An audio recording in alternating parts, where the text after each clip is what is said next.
বাংলাদেশ সম্পর্ক। বাংলাদেশের বিরুদ্ধে লাগামহীন অপপ্রচার ও ভিত্তিহীন বিবৃতি দিয়ে সুবিধা করতে না পারায় এখন অরাজকতা করতে মাঠে নেমেছে ভারতের উগ্র হিন্দুত্ববাদীরা। সোমবার বিতর্কিত হিন্দু পণ্ডিত চিন্ময় কৃষ্ণ দাসকে গ্রেফতারের প্রতিবাদে ত্রিপুরা রাজ্যের রাজধানী আগরতলায় বাংলাদেশ সহকারী হাই কমিশনে ভাঙচুর চালায় উগ্র বাংলাদেশ বিরোধীরা। ওই ঘটনার সময়কার কিছু ভিডিওতে দেখা যায় বিক্ষোভকারীরা বাংলাদেশের জাতীয় পতাকা নামিয়ে ফেলার পর তাতে আগুনও ধরিয়ে দিয়েছে। এছাড়া হাই কমিশন কার্যালয়ের কিছু সাইনবোর্ড ভাঙচুর করেও আগুন লাগিয়ে দেয় তারা। এই ঘটনায় ভারত দুঃখ প্রকাশ করলেও সহিংসতা চলাকালে অনেকটাই নিষ্ক্রিয় ভূমিকায় ছিল আইন শৃঙ্খলা বাহিনী। ভারতীয়দের এমন আচরণের প্রতিবাদে বাংলাদেশের পক্ষ থেকেও জানানো হয়েছে তীব্র প্রতিবাদ।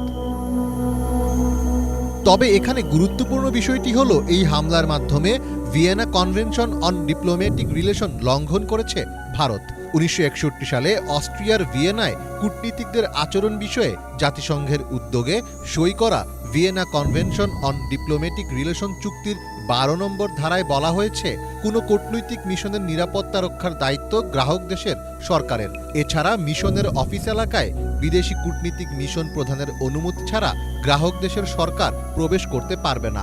বাংলাদেশ 1978 সালে এই চুক্তিতে সই করে এবং এরপর থেকে এটি বাংলাদেশের জন্য বাধ্যতামূলক আইন হয়ে দাঁড়ায়। বাংলাদেশের বিরুদ্ধে বিষ বাষ্প ছড়ানোর ক্ষেত্রে সবচেয়ে বেশি সক্রিয় ভূমিকা রাখছে ভারতের পশ্চিমবঙ্গ ও ত্রিপুরা রাজ্য। এই দুই রাজ্যের ভারতীয়দের উগ্র আচরণ রীতিমতো হুমকি হয়ে উঠেছে বাংলাদেশের জন্য। উগ্র হিন্দুদের নানাভাবে উস্কানি দিয়ে আসছেন পশ্চিমবঙ্গের বিজেপি নেতা শুভেন্দু অধিকারী। 2025 সাল থেকে বাংলাদেশে ভারতীয় পণ্য সম্পূর্ণ বন্ধ করে দেওয়ার হুঁশিয়ারি দিয়েছেন তিনি।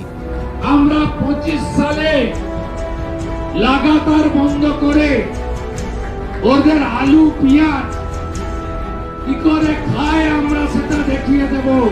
আমাদের নাম ভারতবর্ষ।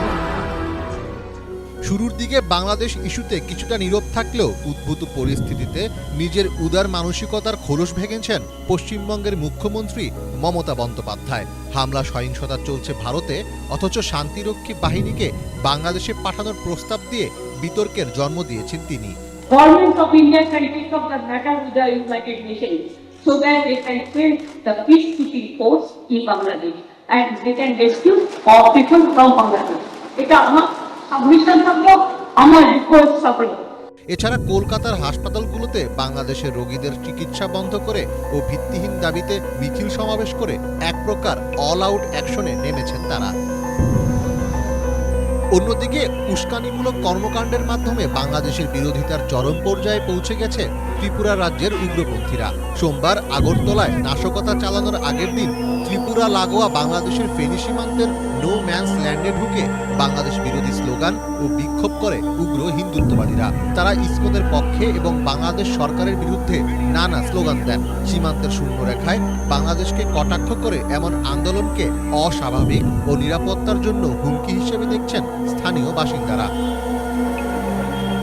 বাংলাদেশি রোগীদের চিকিৎসা সেবা বন্ধ রাখার ঘোষণার পর বাংলাদেশি পর্যটকদের জন্য ত্রিপুরাতে সাময়িকভাবে হোটেল বুকিং বন্ধ করে দেওয়া হয়েছে।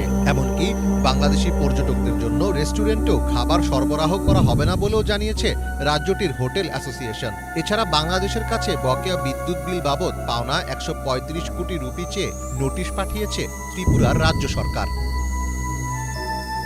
বিশ্লেষকদের মতে পশ্চিমবঙ্গ ও ত্রিপুরা রাজ্যের উগ্রপন্থীদের এমন আক্রমণাত্মক মনোভাব ও ভিত্তিহীন আস্ফালন সাময়িক উত্তেজনা তৈরি করলেও বাংলাদেশের সঙ্গে ভারতের দ্বিপাক্ষিক সম্পর্ক মূলত নির্ভর করে দেশটির কেন্দ্র সরকারের ওপর। যদিও 5 আগস্টের পর থেকে বাংলাদেশ ইস্যুতে এখনও দায়িত্বশীল কোনো ভূমিকাই রাখতে পারেনি নরেন্দ্র মোদীর নেতৃত্বাধীন ভারতের কেন্দ্রীয় সরকার।